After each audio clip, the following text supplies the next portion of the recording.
But so we know that Mark Warner, who's leading the Senate Intelligence Committee investigation into Donald Trump's Russia ties right now, has been on a bit of a roadshow in Virginia talking about cyber hygiene, telling people to mind, whether things they're reading are real, telling them about Russian paid online trolls. To what extent... Cyber hygiene. Cyber hygiene's his phrase. That's horrible. That's right. It's a horrible phrase, especially for a man who came from tech. But to what extent do we see some alignment between the interests of these state actors and some elements in the U.S.? What are Breitbart and the FSB rowing in the same direction to some extent?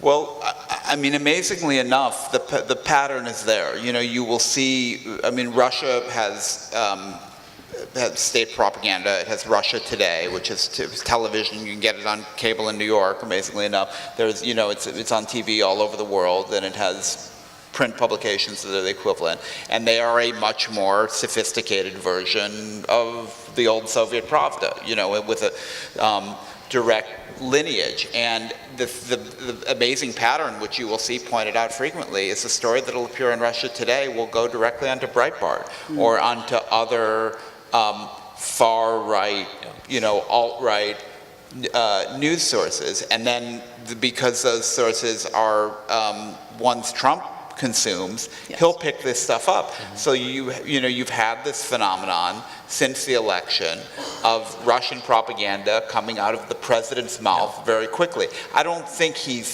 I don't think he's highly aware of it being Russian propaganda. I think he doesn't know it's Russian propaganda. But that's part of the effect of propaganda, is it creates an effective meme that people spread without being witting agents of it. Well, in the Senate investigation testimony the other day, it was noted that the reason the Russian propaganda had been so successful is because Donald Trump had simply repeated it nearly verbatim throughout the course of the campaign. What did journalists do about that? Right, so then this is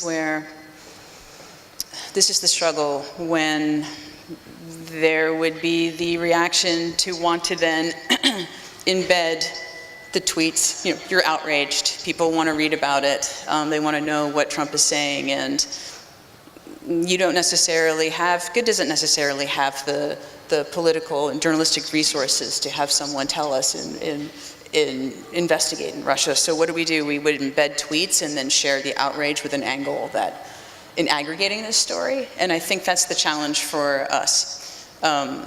How you can responsibly cover an administration that has these tactics that are far more sophisticated, I think, than maybe a lot of journalistic outlets are accustomed to. And then naively reposition them as something that it was Trump said or something Trump did, and then get the likes because people want that sense of that fresh hit of outrage, which we're not trying to feed. But it's also a story. So. But so I was struck during the campaign. There was a picture at a Trump rally of a man in a T-shirt, and it said, his T-shirt read, "Rope, tree, journalists, some assembly required." Right now that journalism's on the ropes to some extent. People, while your businesses may be thriving, that in general the sector is struggling. What do you do at this point? How do you contend with this misinformation and the public mistrust?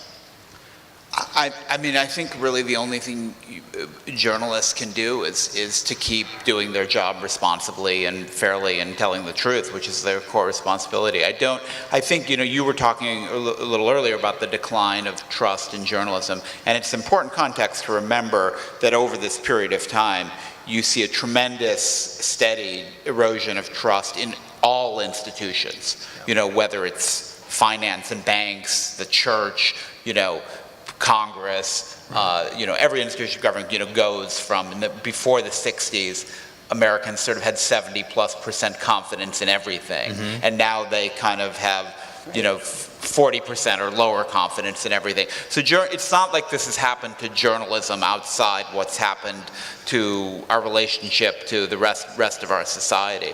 But it is very, it's very disturbing, and I don't want to turn this into an episode of my podcast, but I do think that there have been things happening in this country around our information environment and politics that I wouldn't have thought were possible. You know, I didn't think there was such a large percentage of the country that essentially lived in a hardened information silo and would be impervious to reality. I didn't think we would have such fundamental debates about facts. I certainly didn't think we would have a president, you know, peddling fictions and having so much acceptance of them. So, you know, that's the world we're in. What can we do? Like, a lot of things, but you were pushing, Nancy, you were pushing this narrative of kind of progressive good, you know, we were all on the way, I'm pretty miserable. The right trajectory on the moral arc of history, right?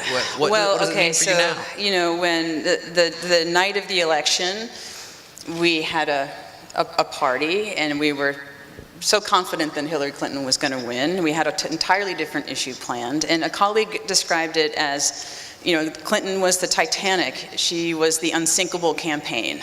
And what we didn't know is that there were engineers in the engine room rooting for the glacier.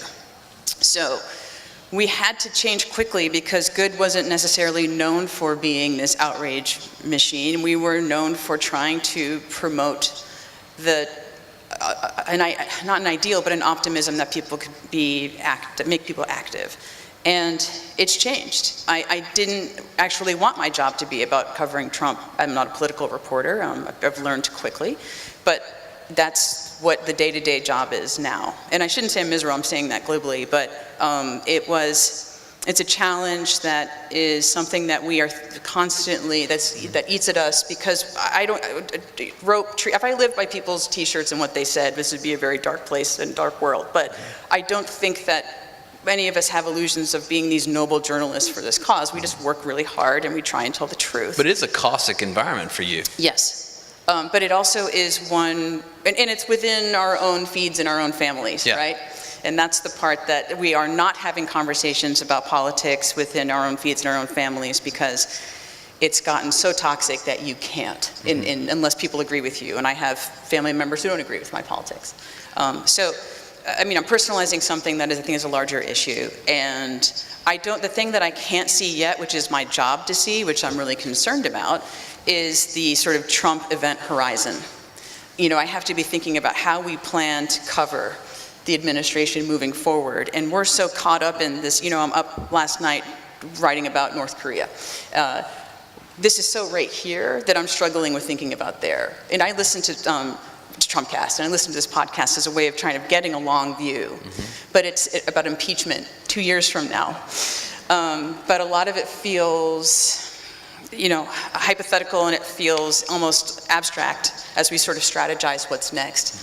But it's my job to think about what's next and how to cover that. And I'm still trying to get out of the fatigue, the post-election fatigue of trying to cover this in a fair way and still get traffic and still run the business.